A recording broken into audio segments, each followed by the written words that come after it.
त्या ठिकाणी आपण क्वेश्चन नंबर 10 सॉल्व करणार आहे. A potentiometer wire of length 10 metre is connected in series with a battery.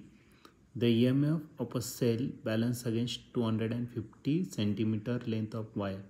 तर एक पोटेन्शियोमीटर वायर दिलेली आहे, त्याची लेंथ 10 मीटर दिलेली आहे, त्याला कनेक्ट करायचं सिरीजमध्ये एका बॅटरीला आणि त्याचं जे EMF आहे ते बॅलन्स होणार आहे 250 सेंटीमीटर एवढ्या वायरवरच्या लेंथवरती. If length of potentiometer wire is increase by 1 metre, तर लेंथ जी आहे ती 1 मीटरने वाढवायचं. The new balancing length of the wire will be, तर नवीन जी बॅलन्सिंग लेंथ आहे ती आपल्याला या ठिकाणी फाईंड करायचं.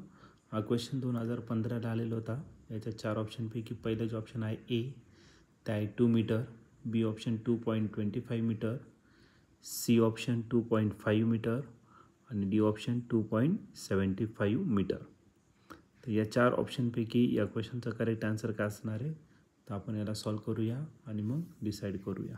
तर या क्वेश्चनमध्ये आपल्याला एक पोटेन्शियोमीटर वायर दिलेले आहे, त्याची लेंथ दिलेली आहे तुम्हाला 10 मीटर आणि तो कनेक्ट करायचा आपल्याला सिरीजमध्ये एका बॅटरीला आणि त्याची जी EMF आहे तो 250 सेंटीमीटर एवढ्या लेंथला बॅलन्स करत आहे.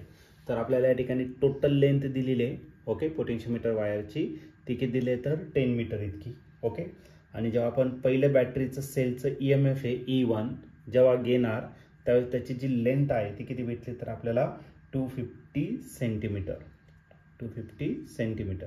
एक काम करू, या सेंटीमीटरचं कन्वर्जन कशात करू मीटरमध्ये. मग 250 तसा सेंटीमीटरचं कन्वर्जन मीटर करताना 10⁻², मग 2 पॉईंट इकडे शिफ्ट करून घ्या, मग तो झाला 2.5 मीटर एवढी लेंथ भेटली ओके. मग या ठिकाणी आपण डायरेक्ट मेथड यूज करणार.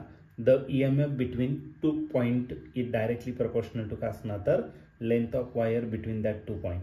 आणि जर डायरेक्टली जर कॅन्सल केलं तुम्हाला व्हॅल्यू प्रपोर्शनॅलिटी कॉन्स्टंट आणि तो कॉन्स्टंट काय घेतला आपण के. मग आपला जो E1 आहे तर E1 काय असणार के जर घेतला तर टोटल EMF E इतका असेल आणि त्याची लेंथ के म्हणजे पोटेन्शियल ग्रेडियंट.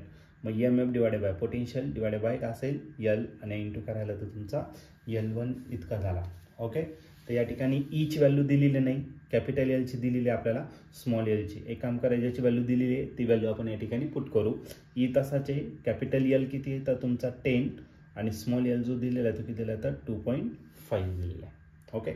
याला तुम्हाला सिम्प्लिफाईड करायचं, सिम्प्लिफाईड करू शकतात, नाही तसंच लिहिलं तरी चालेल. मग E1 इज इक्वल टू काय भेटेल आपल्याला 0.25 ई इतकं भेटेल. हे झालं तुमचं पहिलं इक्वेशन. आता दुसऱ्या केसमध्ये काय केलेलं आहे, तोच पोटेन्शियोमीटर वायर घ्यायचा म्हणजे EMF बदलणार नाही, पण जी लेंथ आहे ती इन्क्रीज करायचं 1 मीटरने ओके. मग एक काम करू, कॅपिटल L1 कन्सिडर करू. मग 1 मीटरने वाढवलं, पहिले 10 मीटर होतं, आता किती झालं तर 11 मीटर एवढं त्याचं काय झालं लेंथ झालं ओके. आणि त्याचं बॅलन्सिंग लेंथ आपल्याला या ठिकाणी काय करायचं फाईंड करायचं, म्हणजे L2 आपल्याला फाईंड करायचा आणि EMF जो आहे EMF आपल्याला चेंज नाही करायला लावलं म्हणजे तो किती असणार पुन्हा E1 इतकाच असेल ठीक आहे. मग EMF E1 घेतला तो डायरेक्टली प्रश्न आता L2 असेल. EMF E1 तसाच आणि कॉन्स्टंट काय घेतला K इंटू L2. K म्हणजे काय पोटेन्शियल ग्रेडियंट, मग पोटेन्शियल पर युनिट काय असणार लेंथ, मग तो काय आला लेंथ L1 इतका झाला. EMF दिलेलंच नाही आपल्याला नाही का, आणि हा करायला तर तुमचा L2 आपल्याला फाईंड करायचा तो तसा असू द्या. मग याची व्हॅल्यू टाकून द्या. E1 तसाच, E देखील तसाच. E1 जो आहे तो किती आहे, L1 किती आहे 11 आणि इंटू करायला L2 ओके. झालं इक्वेशन 2. आता इक्वेशन 1 आणि इक्वेशन 2 दोघांचं EMF मात्र कसं आहे सेम आहे. मग जर लेफ्ट साईड जर सेम असेल याचा अर्थ राईट साईड पण काय असेल तर सेम असेल ओके. मग आपण डायरेक्टली लिहू शकतो फ्रॉम इक्वेशन 1 and 2 ओके. मग इक्वेशन 1च्या राईट साईडला किती तर 0.25 ई आणि इक्वेशन 2च्या राईट साईडला किती तर L2 डिवायडेड बाय 11. L2 आधी घेतो नंतर E घेतो ठीक आहे. इथला E आणि इथला E काय झाला कॅन्सल.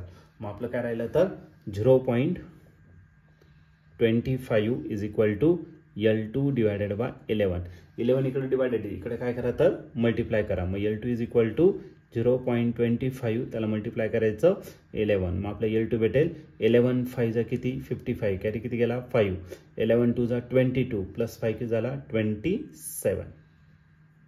पण पॉईंट नंतर किती डिजिट आहे तर पॉईंट नंतर 2 डिजिट आहे, मग या ठिकाणी आपल्याला पॉईंट नंतर 2 डिजिट द्यावं लागेल आणि तो भेटेल आपल्याला 2.75 मीटर आणि सेंटीमीटरमध्ये जर घेतलं तर तो भेटेल 275 सेंटीमीटर. आता या ठिकाणी ऑप्शन जर बघितलं तर ऑप्शन आपल्याला मीटरमध्येच दिलेलं आहे. मग मीटरमध्ये आपला ऑप्शन आहे 2.75 मीटर. मग ऑप्शन नंबर डी जो आहे तो या ठिकाणी आपला करेक्टली मॅच होतोय. मग या क्वेश्चनचा जे आन्सर असणार आहे ते ऑप्शन डी. आणि ऑप्शन डी म्हणजेच काय, next balancing length when length total length पोटेन्शियोमीटरची 11 मीटर इतकी असेल ती 2.75 मीटर इतकी असेल.